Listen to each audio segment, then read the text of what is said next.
안녕하세요. 마음을 울리는 이야기, 한국의 지성을 담아내는 채널입니다. 우리의 삶에는 글자로 기록되어 영원히 기억되는 순간들이 있습니다. 때로는 풋풋한 설렘으로, 때로는 가슴 시린 아픔으로, 또 때로는 묵직한 감사함으로 다가오는 이야기들. 문학은 바로 그 순간의 감정과 시대의 공기를 붙잡아 우리에게 말을 건넵니다. 오늘 이 시간, 우리는 한국 현대 문학이 낳은 세 편의 보석 같은 작품들을 함께 만나보려 합니다.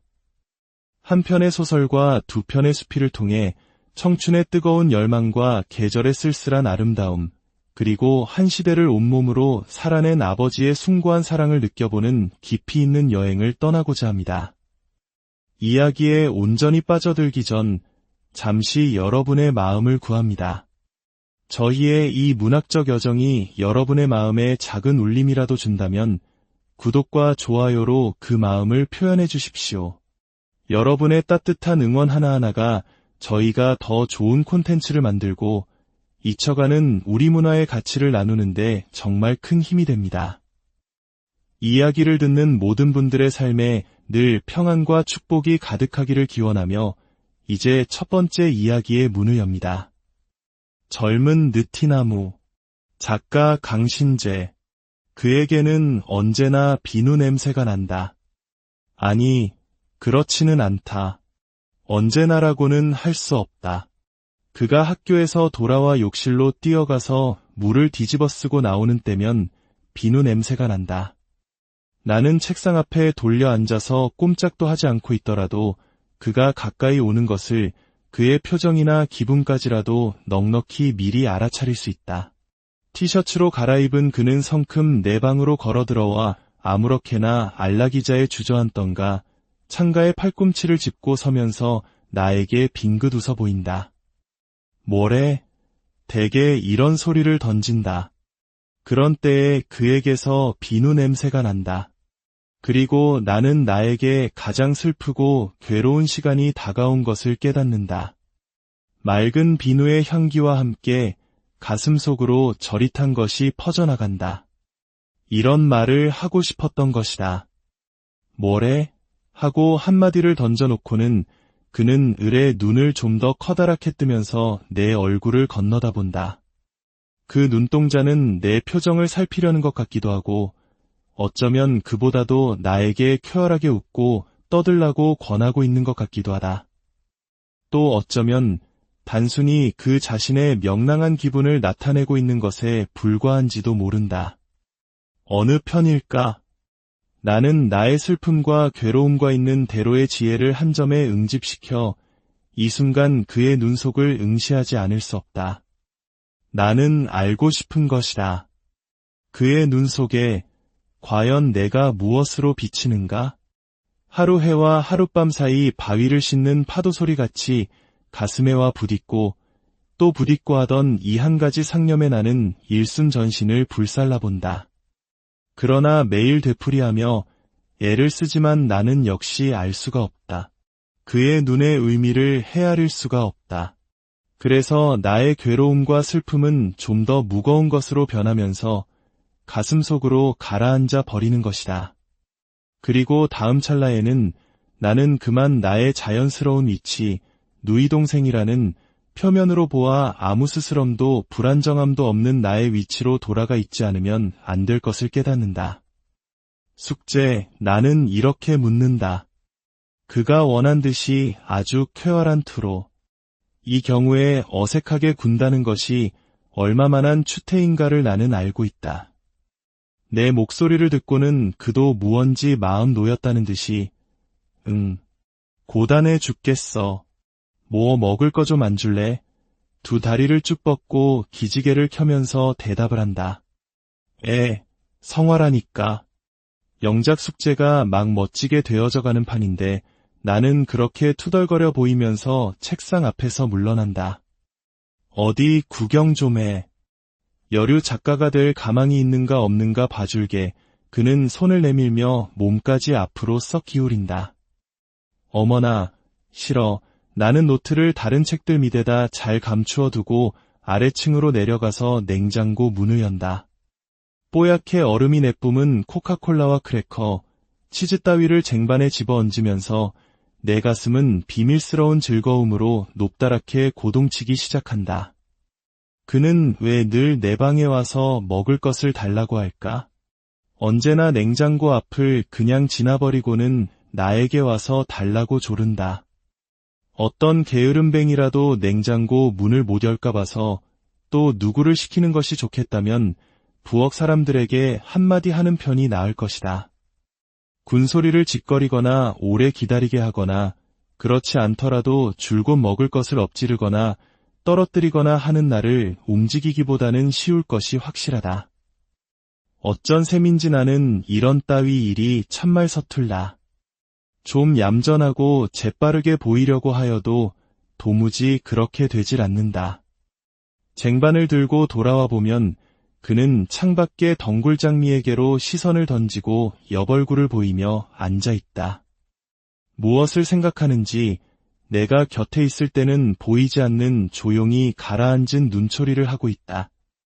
까무잡잡한 피부와 꾀선이 굵은 윤곽을 가진 그의 얼굴을 이런 각도에서 볼 때 나는 참 좋아진다. 나에게는 보이려 하지 않는 혼자만의 표정도 무언지 가슴에 와 부딪는다. 그의 머리통은 아폴로의 그것처럼 모양이 좋다. 아주 조금 곱슬거리는 머리카락이 몇 올 이마에 드리워 있다. 곱슬머리는 사납다던데 언젠가 그렇게 말하였더니 아니 그렇지 않아 하고 그는 진심으로 변명을 하려 드는 것이었다. 나는 그저 농담을 하였을 뿐이었는데 오늘도 그는 그렇게 내 방에서 쉬고 나더니 테니스 칠까 하며 자리에서 일어섰다. 아니, 참.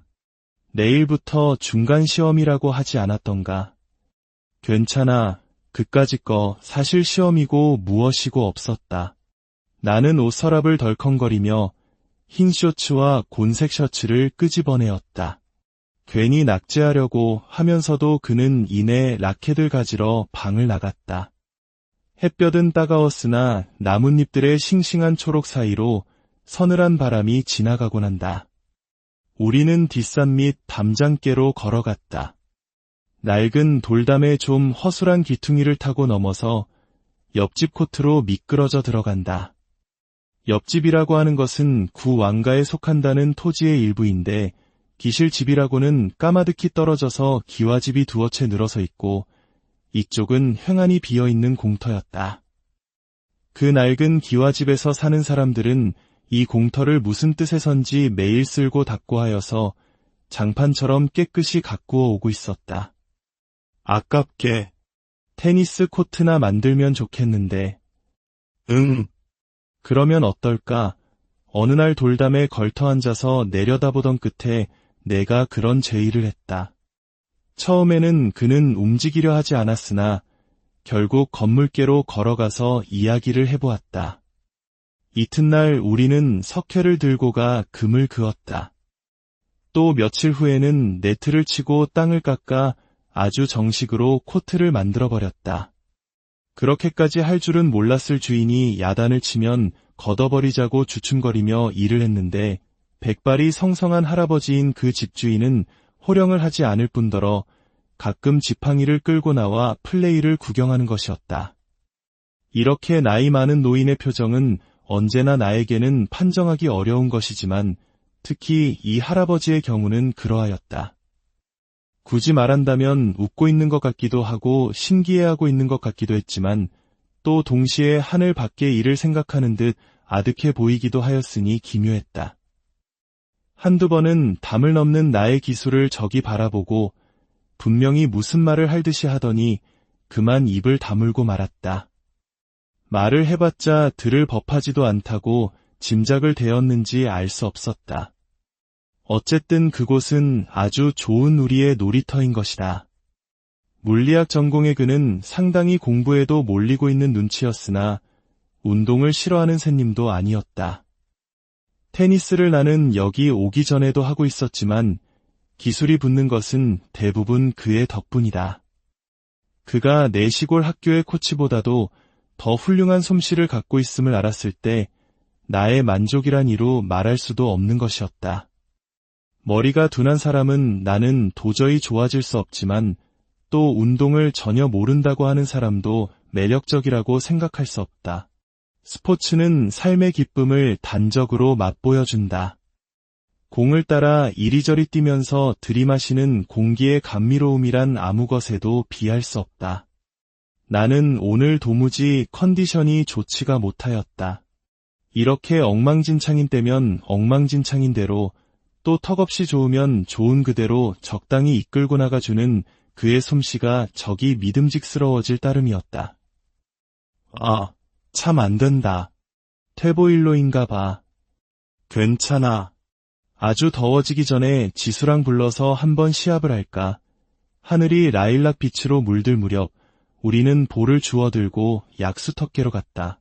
바위 틈으로 뿜어나오는 물은 이가 시리도록 차갑고 광물질적으로 쌉쌀하다. 두 손으로 표주박을 만들어 떠내 가지고는 코를 틀어막고 마신다. 바위 위로 연두색 버들이 저기 우아하게 늘어지고 빨간 꽃을 다닥다닥 붙인 모를 나무도 한 그루 가지를 펼친 것으로 보아 이런 마실 수 있는 샘터는 아닌 모양 같지만 우리는 늘 그렇게 하여왔다. 약수라니 많이 마셔. 약의 효험이나 좀. 뭐 때문에? 뭐 때문은 테니스 좀 잘 치게 되나 보려고 그러지 이렇게 시끌벅적 떠들던 셈가였다. 그런데 오늘 바위 언저리에는 조그만 표주박이 하나 놓여 있었다. 필시 그 할아버지가 갖다 놓아둔 것이 분명하였다. 오늘부터 얌전히 마셔야 해. 산신령님이 내려다보신다. 정말 한동안 얌전하게 앉아서 쉬었다. 그리고 그는 허리를 굽혀 표주박으로 물을 떴다. 그는 그것을 내 입가에 대어 주었다. 조용한 낯선 표정을 하고 있었다. 나에게는 보이는 일이 없는 자기 혼자만의 얼굴의 하나인 것 같았다. 나는 아주 조금만 마셨다. 그리고 얼굴을 들어 그를 바라다보고 있었다. 그는 나머지를 천천히 자기가 마셨다. 그리고 표주박을 있던 자리에 도로 놓았으나 아주 짧은 사이 어떤 강한 감정의 움직임이 그 얼굴을 휘덮은 것 같았다. 그는 내 쪽을 보지 않았다. 나는 돌연 형언하기 어려운 혼란 속에 빠져 들어갔으나 한 가지의 뚜렷한 감각을 놓쳐버리지는 않았다. 그것은 기쁨이었다. 나는 라켓을 둘러매고 담장께로 걸어갔다. 오빠. 그는 나에게는 그런 명칭을 가진 사람이었다. 오빠. 그것은 나에게 있어 무리와 부조리의 상징 같은 어휘이다. 그 무리와 부조리에 얽힌 존재가 나다. 나는 키보다 높은 담장 위에서 뛰어내렸다. 그리고 뒤도 안 돌아보고 정원을 걸어갔다. 운동화를 벗어 들고 맨발로 걷는다. 까실까실하면서도 부드러운 잔디의 촉감이 신이 나 양말을 신고 디딜 생각을 없이 한다. 발바닥에 징을 박아줄까? 어디든지 구두 안 신고 다니게 말이야. 그는 옆에 있을 때면 이런 소리를 한다. 맨발로 거리를 걸으면 고향에 온 것 같아. 아니, 내가 나 자신에게 돌아온 것 같은 그런 마음이 드는걸. 나는 중얼중얼 그런 소리를 짓거리는 것이나 저녁 이맘때가 되면 벼랑간 거에 수습할 수 없을 만큼 감정이 엉클어지곤 하므로 그 뒤로는 할머니처럼 입을 다물고 아무런 대꾸도 하질 않는다.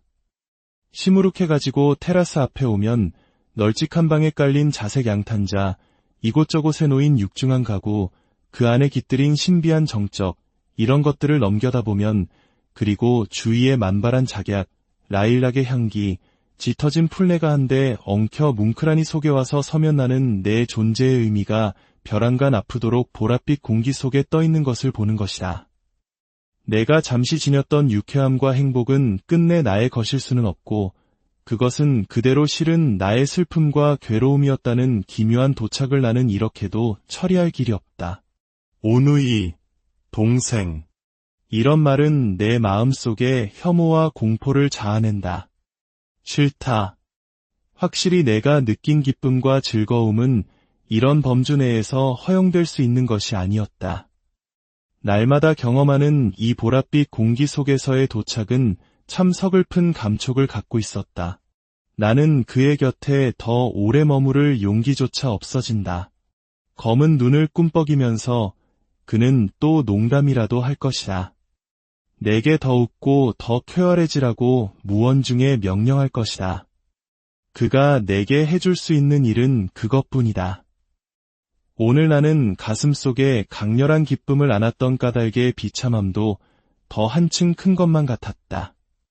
나는 그곳에 한동안 서 있었다. 그리고 볼을 불룩하니 해가지고 마루로 올라갔다. 번들거리는 마루, 바닥에 뿌연 발자국이 남는다.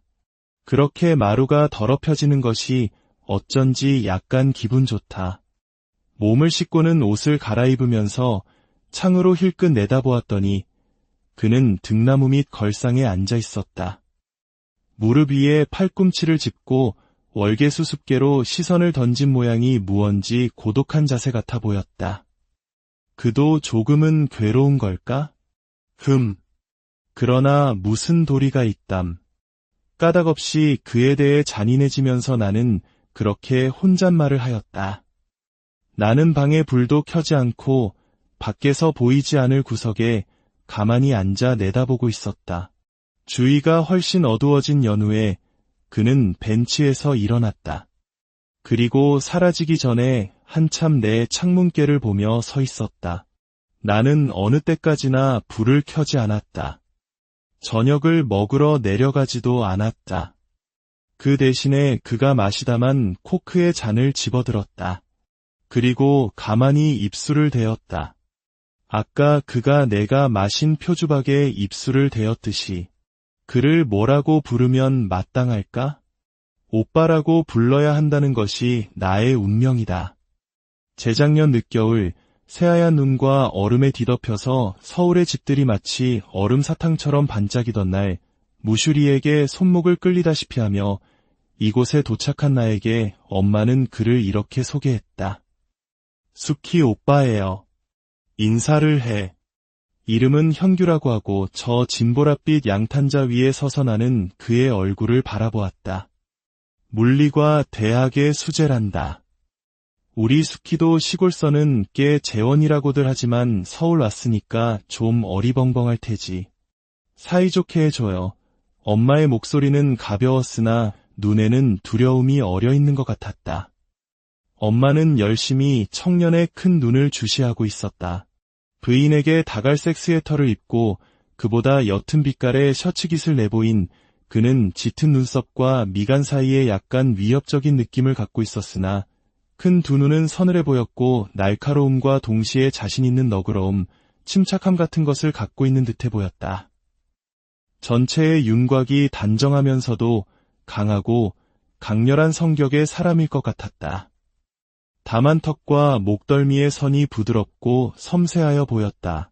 키도 어깨 폭도 표준형인 듯하고 우선 수제 비슷해 보이기는 하는 걸 하고 나는 마음속으로 채점을 하였다.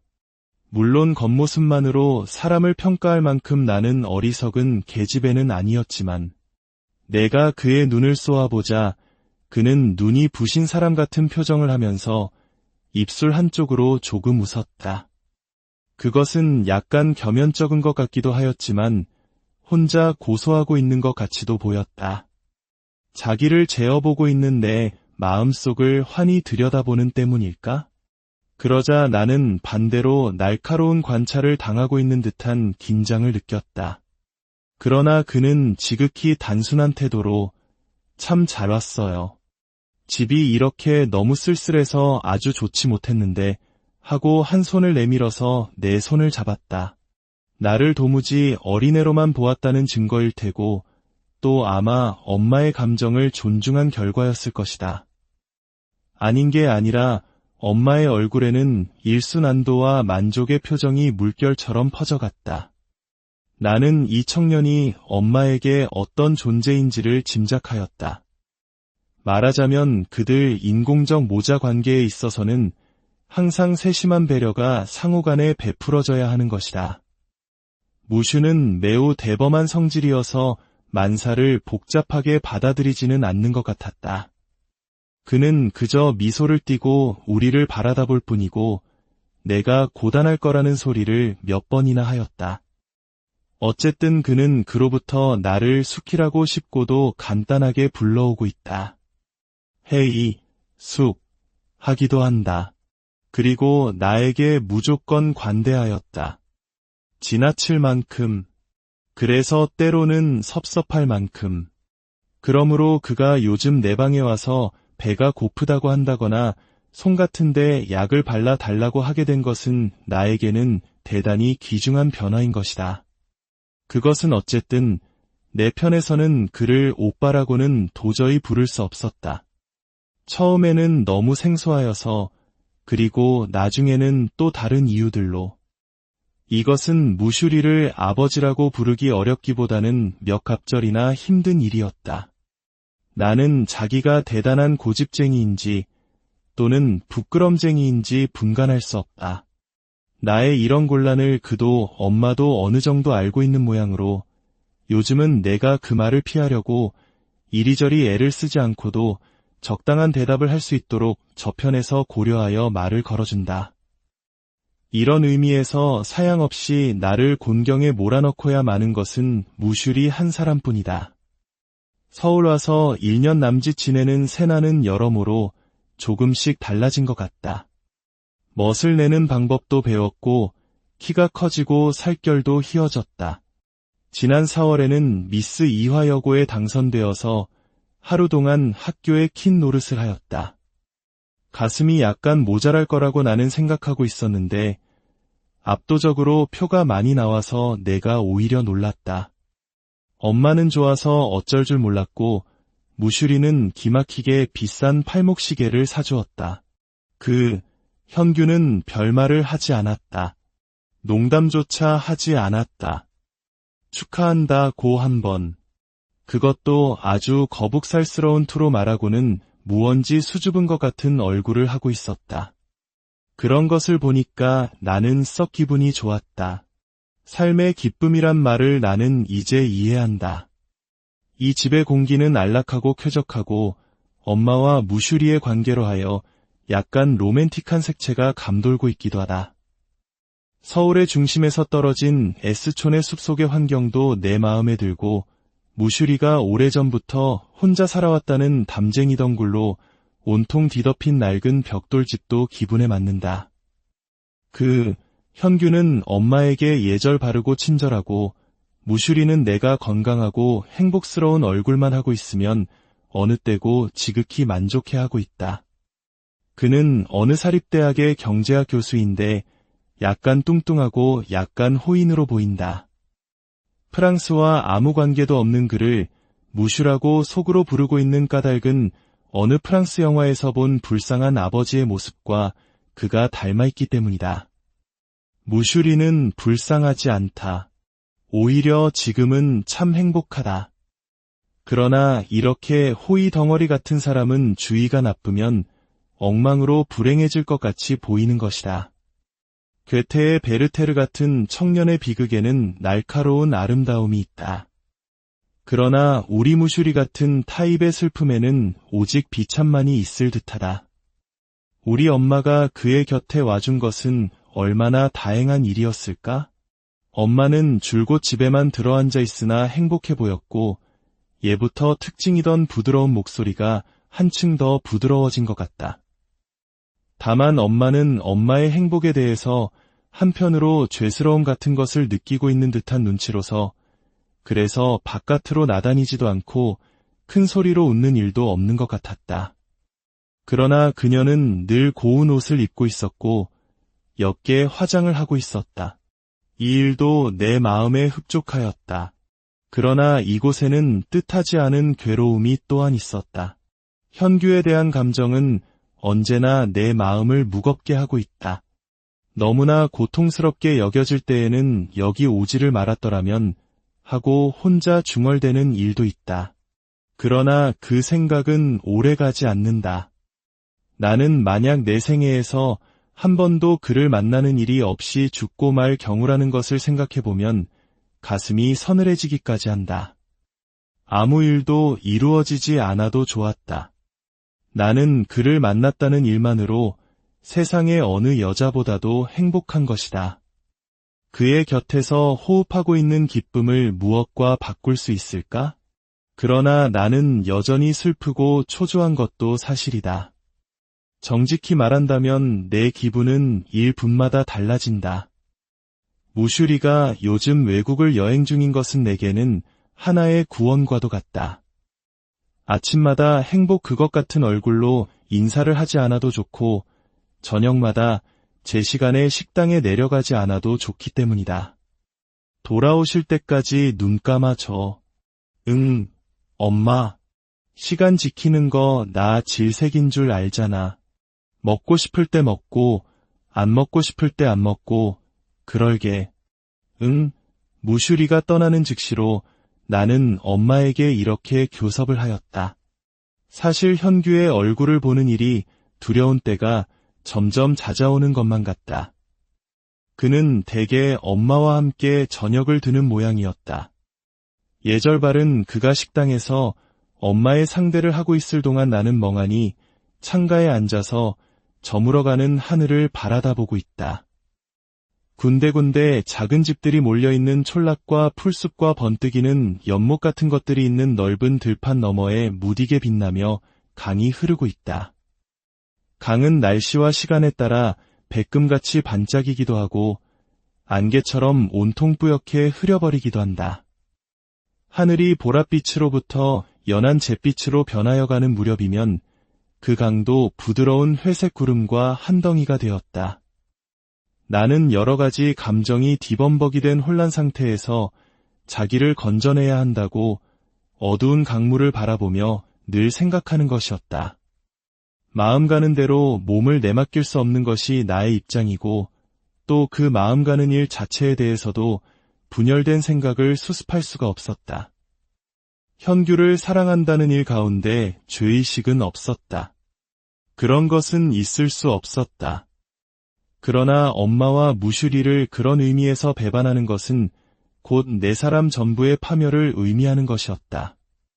파멸이란 말에 깜깜하고 무서운 음향 앞에 나는 떨었다. 일요일 아침 아래층으로 내려가니까 소파에 앉아있던 엄마가 손에 쥐었던 봉투 같은 것을 들어보였다. 수키야, 나 이런 거 주웠는데. 뭔데? 나는 가까이 갔다. 그리고 좀 겸연쩍어졌지만 하는 수 없이 어디서 주웠소, 이걸 하면서 손을 내밀어 그것을 잡으려고 하였다. 잠깐 거기 좀 앉아보아. 엄마는 짐짓 긴장한 낯빛을 감추려고 하면서 앞에 의자를 가리켰다. 난 속으로 픽 하고 웃음이 나왔으나 참고 거기에 걸터 앉았다. 지수는 K 장관의 아들이다. 언덕 아래 만리장성 같은 우스꽝한 담을 둘러친 저택에 살고 있다.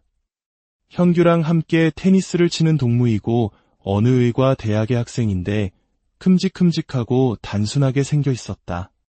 지프차에다가 유치원으로부터 고등학교까지 동생들을 그득 싣고 자기가 운전을 하여 다니곤 한다. 나도 두어 번 그 차를 얻어 탄 일이 있다. 그가 걸맞지 않게 잠옷 섬세한 표현으로 러브레터를 써보냈다고 해서 나는 우습게 생각하는 것이 아니다. 그러나 엄마의 엄숙한 표정은 역시 약간 넌센스가 아닐 수 없었다. 글쎄, 이게 어디서 났을까? 등나무 밑 걸상에서. 어라, 참. 거기다 놨었군. 어라 참이 아니야. 수키는 만사에 좀 더 조심성이 있어야 해요. 운동을 하고 난 다음에도 그게 뭐야? 라켓은 밤낮 오빠가 치워놓던데. 허흥 하고 나는 웃었다. 편지 보낸 사람에게 첫째 미안한 일 아니야? 참 그래, 엄마 말이 옳아. 그리고 나는 편지를 잡아채웠다. 귀중한 물건인가? 엄마 좀 읽어보면 안 되나? 읽어봐도 괜찮아. 안 되는 거라면 거기다 놔둘까? 감추지. 나는 조금 성가셔졌다. 그럼 안심이군. 사실은 벌써 읽어봤어. 아이, 엄마도. 그런데 엄마가 얘기하고 싶은 건 말이야. 자기 주위에 일어나는 일들을 이런 편지에 관한 거라든지 또 그 밖의 일들을 혼자 처리하지 말고 그 요점만이라도 엄마한테 의논해 주었으면 좋겠어. 듣고 있는 사이에 나는 점점 우울해져서 잠시라도 속히 이 자리에서 떠나고 싶은 생각밖에는 없어졌다. 엄마가 언제나 숙희 편에 서서 생각하리라는 건 알고 있겠지. 나는 선뜻 대답을 해놓고 천천히 밖으로 걸어나갔다. 엄마의 아들을 사랑하고 있어요. 이렇게 말한다면 엄마는 어떤 모양으로 내 편에 서줄까? 엄마 힘에는 미치지 않는 일이었다. 무슈리의 힘에도 미치지 않는 일이었다. 나는 편지를 주머니에 구겨 넣고 아침 이슬로 무릎까지 푹 적시면서 경사진 풀밭을 걸어 내려갔다. 되도록 사람을 만나지 않을 방향으로 멀리 늪이 바라다 보이는 쪽으로 천천히 걸음을 옮겨갔다. 현규와의 사이는 요즘 어느 때보다도 비관적인 상태에 놓여 있는 것 같았다. 나는 그와 마주치기를 피하고 있었다.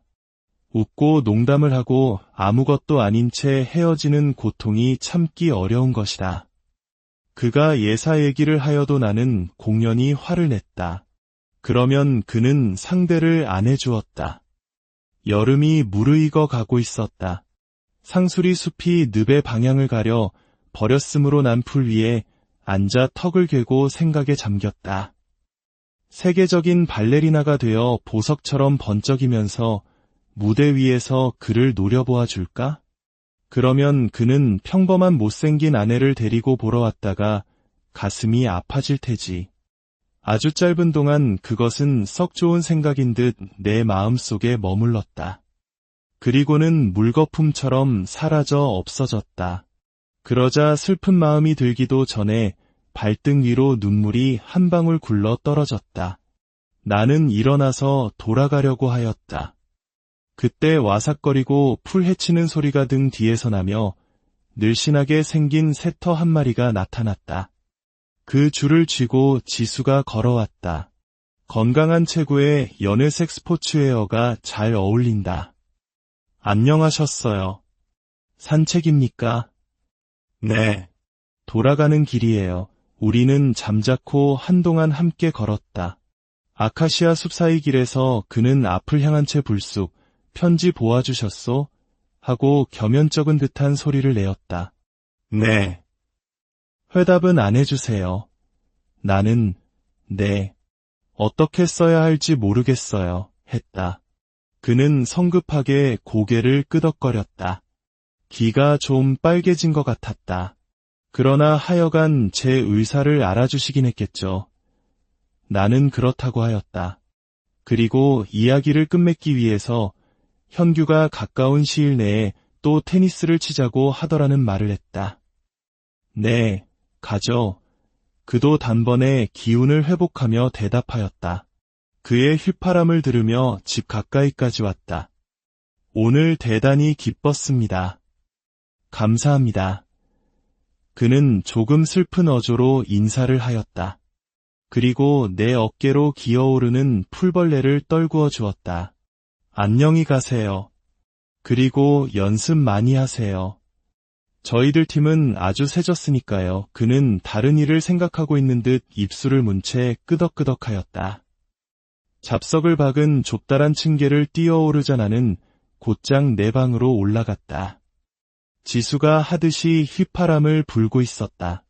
어쨌건 기운을 잃어서는 안 된다는 생각이었다. 나는 기운차게 반쯤 열린 문을 밀치고 들어선다. 뜻밖에도 거기에는 현규가 이쪽을 보며 서 있었다. 내가 없을 때 그렇게 들어오는 일이 없는 그이기에 놀란 것은 아니었다. 그는 몹시 화를 낸 얼굴을 하고 있었다. 너무도 맹렬한 기세에 나는 주춤한 채 어떻게 할지를 모르고 있었다. 어딜 갔다 왔어? 낮은 목소리에 힘을 주고 말한다. 편지를 거기 둔 건 나 읽으라는 친절인가? 그는 한 발 한 발 다가와서 내 얼굴이 그 가슴에 닿을 만큼 가까이 섰다. 어디 갔다 왔어? 나는 입을 꼭 다물었다. 죽어도 말을 할까 보냐고 생각했다. 벼랑간 그의 팔이 쳐들리더니 내 뺨에서 찰칵 소리가 났다. 화끈하고 불이 일었다. 대번에 눈물이 핑 돌았으나 그는 거들떠보지도 않고 방을 나가버렸다. 나는 멍청하니 창밖으로 시선을 던졌다. 연회색 셔츠를 입은 지수가 숲사이 길을 걸어가고 있는 것이 보였다. 그리고 조금 전에 지수가 풀벌레를 털어주던 자리도 손에 잡힐 듯이 내려다 보였다. 전류 같은 것이 내 몸속을 달렸다. 나는 깨달았다. 현규가 그처럼 자기를 잃은 까닭을. 솟구쳐 오르는 기쁨으로 내 가슴은 금방 터질 것 같았다. 나는 침대 위에 몸을 내던졌다. 그리고 새우처럼 팔다리를 꼬부려 붙였다. 소리내며 흐르는 환희의 분류가 내 몸속에서 조금도 새어나가지 못하도록. 나는 어떻게 하면 좋을까? 밤에 우리는 어두운 숲속을 산책하였다. 어두운 숲속에서 우리는 손을 잡고 걸었다. 그리고 나는 그에게 안겨버렸다. 나는 어떻게 하면 좋을까?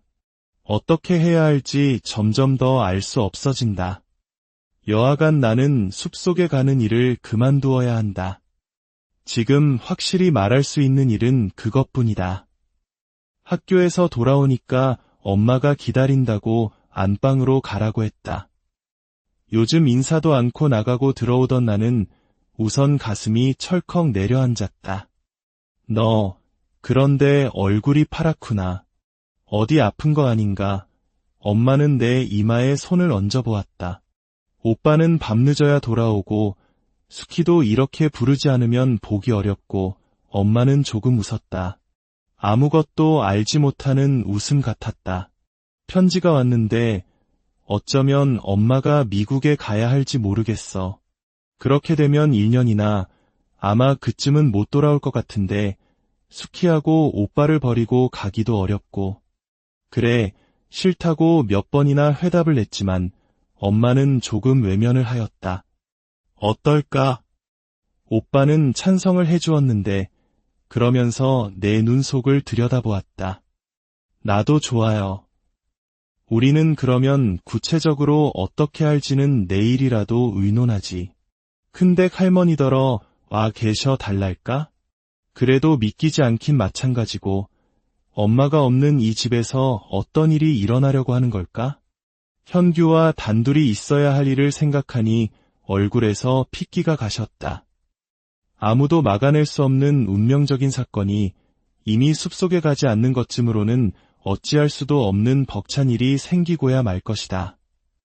잠을 잘 수 없었다. 내 온 신경은 곪은 상처처럼 어디를 조금만 건드려도 피를 흘렸다. 며칠이 지나니까 나는 더 견딜 수 없어졌다. 할머니한테 갔다 온다고 우겨대어서 서울을 떠났다. 다시는 그곳에 돌아가지 않으리라고 결심하였다.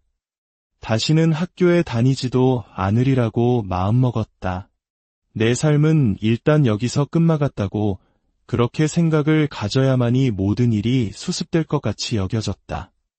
그것은 칼로 살을 도려내는 듯한 아픔이었다. 그러나 다른 무슨 일을 내 머리로 생각해낼 수 있었을까? 날이면 날마다 나는 뒷산에 올라갔다. 1시간 남짓한 거리에 여승들이 있는 절이 있다.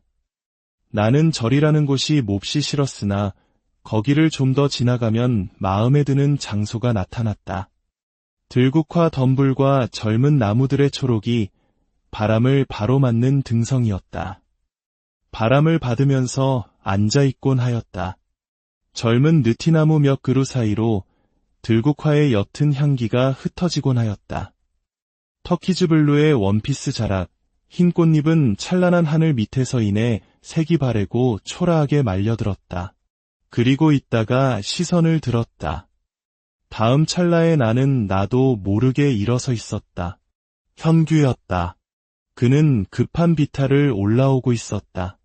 입을 일자로 다물고 언젠가처럼 화를 낸 것 같은 얼굴이었다. 아니, 일자로 다문 입은 좀 슬퍼 보여서 화를 낸 것 같은 얼굴은 아니었다. 그가 3미터의 거리까지 와서 멈췄을 때 나는 내 몸이 저절로 그 편으로 내다른 것 같은 착각을 느꼈다. 사실은 그와 반대로 젊은 느티나무 둥치를 붙든 것이었다. 그래, 수키. 그 나무를 놓지 마라. 놓지 말고 내 말을 들어. 그는 자기도 한두 걸음 뒤로 물러서면서 말하였다. 그 얼굴에는 무언지 참담한 것이 있었다.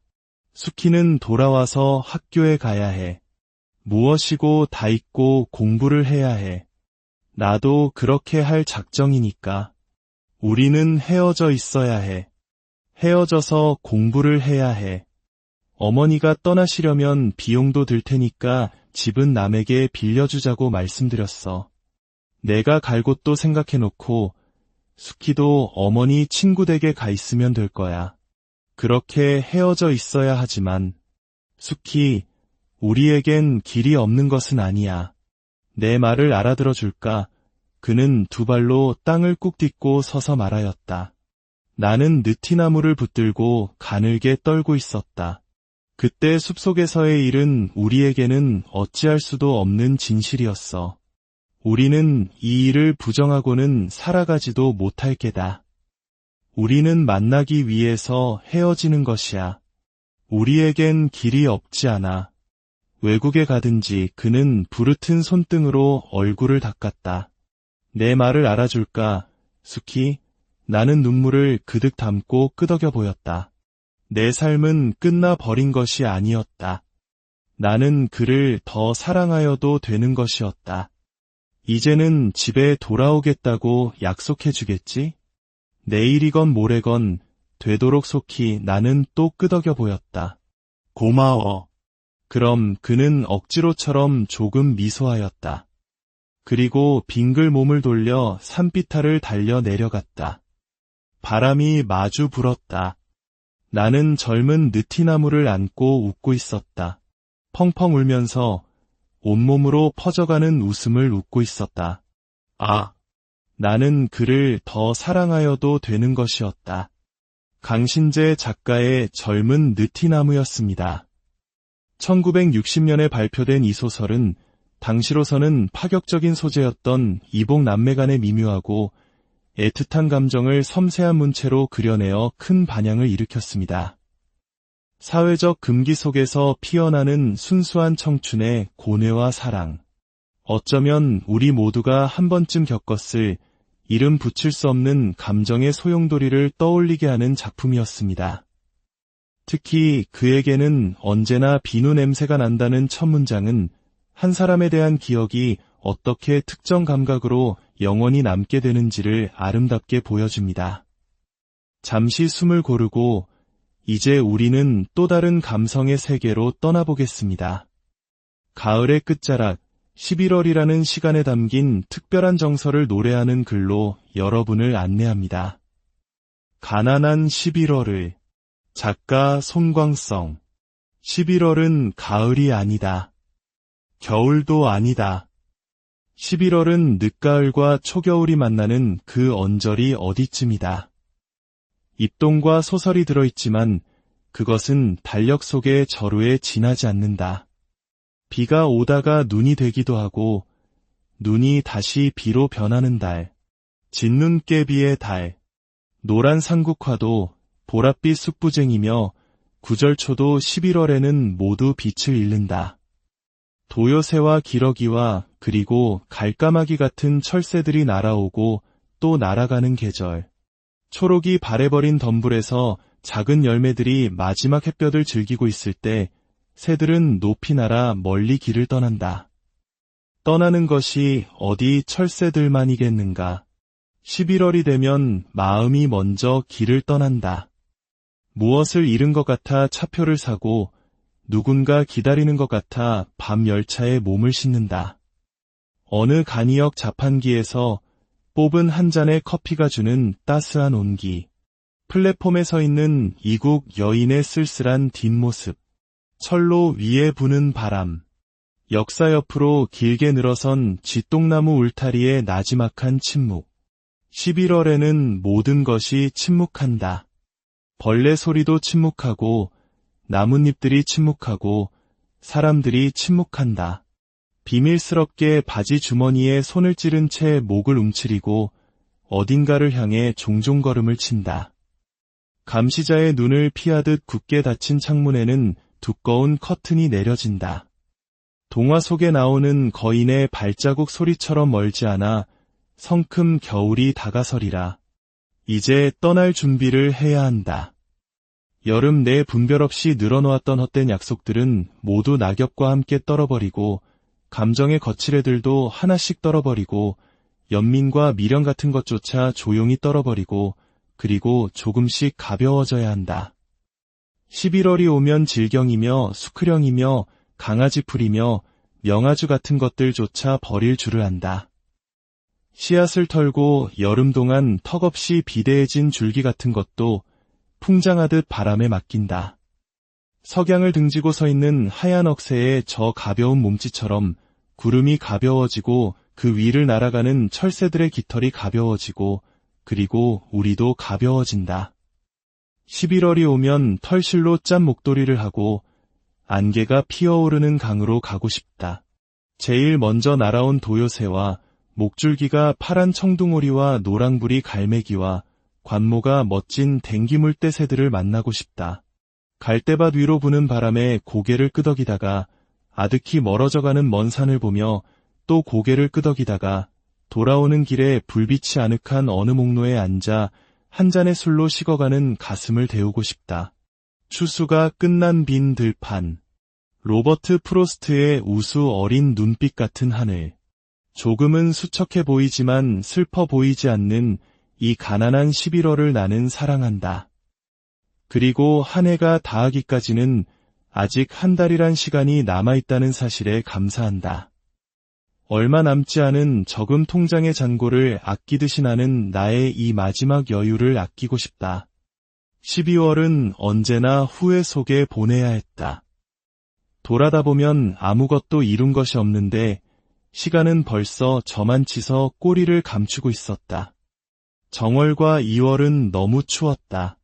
3월은 언제나 스산한 바람. 4월과 5월은 1년 가운데 제일 아름다운 달이요. 기대와 희망의 달이지만 나에게는 언제나 불안한 달이었다. 4. 19와 5. 18이 들어있는 달. 나의 어머니가 돌아가신 달. 4월과 5월은 꽃을 피게도 하고 또 지게도 했다.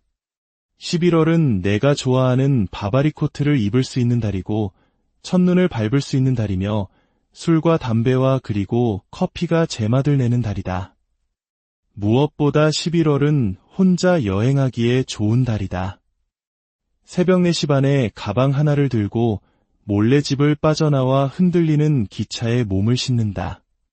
차창으로 펼쳐지는 빈 들판.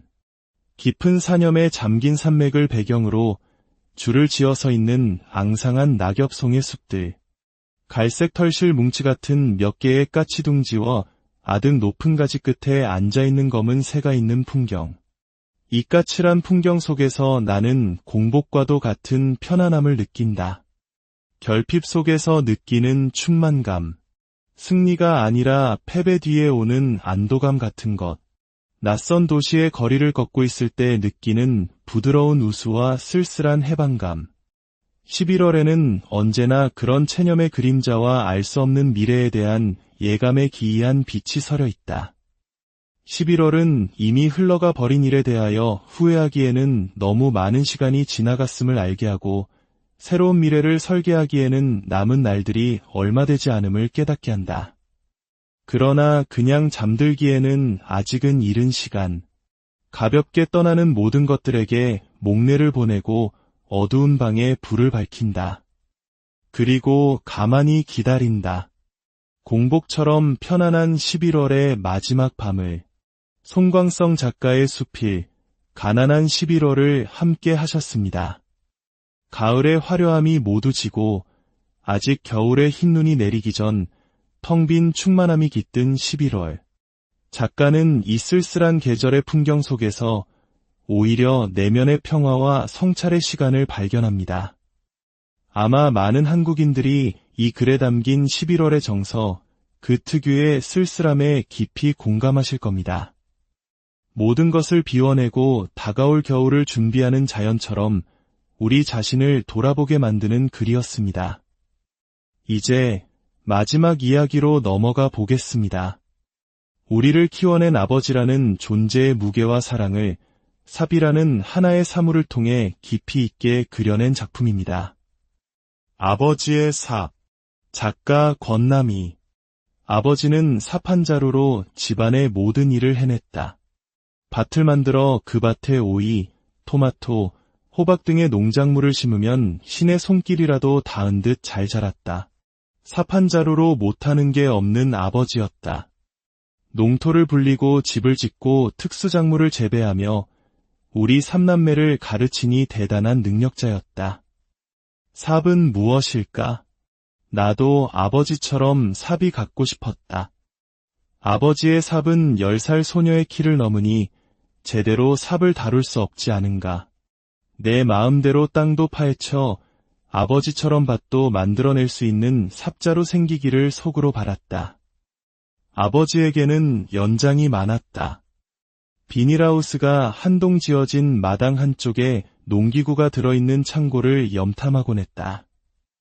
창고에 들어서면 아버지의 연장들은 내 마음을 아는 듯한 채 나를 보았다. 내 공부방보다 훨씬 넓고 정리가 잘 되어 있어 농사일에 바쁜 아버지가 언제 이렇게 정리를 할까. 심지어 집을 짓던 중 굴러다니던 목까지 공구함에 가지런히 챙겨둔 걸 보고 감탄했다. 겨우 한 평 넘을까 하는 내 방에 책과 옷가지를 엉망으로 버려둔 나는 살림살이나 학습도구 하나도 제대로 간수하지 못하고 있으니 부끄럽기도 했다. 곡괭이, 낫, 삼태기, 온실문짝, 농약통 등의 연장을 능숙하게 사용하는 아버지가 삽을 잡고 밭에 있으면 근사해 보였다. 아버지가 부지런히 삽으로 땅을 파헤칠 때마다 밭이 늘어나고 살림이 불었다. 어느 날 내게도 맞는 삽이 생겼다. 달아서 쓸 수 없는 삽을 아버지가 내 키에 맞게 자루를 고쳐 놓은 것이다. 나는 학교에서 돌아오면 신이 나서 삽을 들고 땅을 골랐다. 특별히 땅을 고르면서 무얼 심어둔 것은 아니다. 화단에 꽃을 정리하고 두엄자리를 쌓아 올려 봉분을 만들었다. 아침 일찍 밭으로 나가기 전 아버지는 마당에 온실을 가꾸고 다른 채소를 심기 위해 삽으로 흙을 고르기도 했다. 늦가을에는 배추와 물을 땅속에 묻어두었다가 설이나 정월 대보름, 이른 봄이면 캐냈다. 양손으로 삽을 잡고 힘주어 밀면 삽은 땅속으로 쑥 들어가고 다시 흙이 뒤집혔다. 능수능란하게 삽질하는 아버지를 눈여겨본 다음 나도 삽질을 흉내냈다. 분가한 형님을 대신해서 서당만 마친 후 10대 때부터 큰 농사를 짓기 시작했다는 아버지는 삽만 있으면 못할 게 없었다. 혼자 몸으로 북한을 탈출한 아버지에게 삽은 친구이고 고향이고 마음속에서 만나는 가족이었을까? 모든 아픔을 묻고 자식들이 열심히 공부하기를 바라면서 아버지는 죽을 힘을 다해 삽질을 했다. 아버지는 혼자가 아니었지만 분명 나는 혼자야, 외로워, 그런 생각을 하고 있다는 느낌을 받을 때가 있었다. 나는 아버지를 위로하는 방법으로 아버지 앞에서 삽을 들고 이리저리 땅을 파헤치곤 했다. 봄날 들뜬 땅은 삽질하기에 얼마나 좋은 시간인가. 지난 시간들의 씨앗이 숨어 있고 깊이 삽질하여 뒤집으면 미처 녹지 못한 겨울 한기가 엉겨 있다. 땅이나 사람이나 속을 뒤집어 엎는 일은 후련하고 재미있는 일이었다. 삽을 들고 땅을 파면서 아버지의 그림자처럼 따르던 내가 고등학교에 올라가면서 갈등하기 시작했다. 나는 아버지와 달랐다. 아무리 삽을 잘 다루어도 아버지처럼 대지의 주인은 될 수 없었다. 곁눈질로 아버지를 보면서 아버지가 공부를 했다면 지금쯤 대단한 사람이 되지 않았을까 안타깝게 생각하면서 삽은 내 장화와 함께 창고에 슬그머니 가두었다. 나만의 연장에 몰두하기 시작했다. 아버지를 졸라 사게 된 카메라는 삽에 비할 바가 아니었고 팝송 음반을 사다가 듣느라 아버지가 마당에서 일을 해도 내 방에 숨어버렸다. 내가 속한 세상의 연장들은 아버지의 삽과 비교할 수 없는 첨단의 이기들이었다. 내 이기적인 변절에도 아버지는 묵묵히 농기구를 친구 삼아 타고 난 농사꾼처럼 이른 아침이면 삽을 챙겨 들고 집을 나섰다. 내 교복을 다시 맞추어 입고 교과서를 바꾸고 입학금을 낼 때마다 아버지의 삽도 새로 바꾸기를 얼마나 했을까? 대학 다니면서 나는 아버지와 거리가 완전히 멀어졌다. 시내를 어슬렁거리고 남학생들과 어울려 다니느라 아버지를 밤늦도록 마당에서 기다리게 할 뿐이었다. 몇십 년 만에 찾아온 더위로운 나라가 피서들로 꿈틀거리던 날도 아버지는 밭으로 갔다. 돌아오는 길, 집 근처 건널목에서 과속 차량에 치여 새로 장만한 삽도 부러지고 도시락과 함께 아버지의 온몸도 부서졌다. 뇌수술로 엉금엉금 꿰맨 흔적이 양쪽 귓가로 반원을 그린 채 퉁퉁 부은 아버지. 처참한 마지막을 마주한 순간 나는 죄책감에 주저앉고 말았다. 돌아가시면서도 일 걱정만 하다 숨을 거두었으니 아버지의 삶을 보상해줄 게 아무것도 없었다. 장지에서 나는 아버지 관 위에 흙을 뿌리려 삽을 들다가 정신을 잃었다. 아버지의 삽 한 자루만도 못한 사람으로 영원히 나는 어린 날 아버지의 능력 있어 보였던 삽을 탐냈던 소녀로 남게 된 것이다. 아버지의 억울한 죽음도 해결하지 못하는 얼뜨기 인생으로 삽질해야 하는 시간. 아버지를 땅에 묻고 절하면서 나는 평생 흘릴 눈물을 다 쏟았던 것 같다. 권남희 작가의 아버지의 삽이었습니다. 이 작품 속 아버지는 단순히 한 개인의 아버지가 아닙니다. 한국전쟁 이후 폐허 위에서 오직 성실함과 굳센 의지로 가족을 일으키고 나라를 재건했던 우리 모두의 아버지 세대를 상징합니다. 그분들에게 삽은 생계의 도구이자 자식들을 향한 말 없는 사랑이었으며 고된 삶을 버텨내는 유일한 친구였을지 모릅니다. 오늘 우리는 세 편의 이야기를 통해 사랑의 설렘과 고뇌, 계절의 흐름 속에서 느끼는 성찰, 그리고 우리를 위해 묵묵히 헌신했던 부모님에 대한 그리움을 함께 나누었습니다. 문학은 이처럼 시간을 넘어 우리에게 깊은 울림과 위로를 줍니다. 때로는 잊고 지냈던 감정을 일깨우고 우리가 딛고 서 있는 이 땅과 시간의 의미를 다시금 생각하게 합니다. 오늘 함께한 이야기가 여러분의 마음에 오랫동안 따뜻한 여운으로 남기를 바랍니다. 끝까지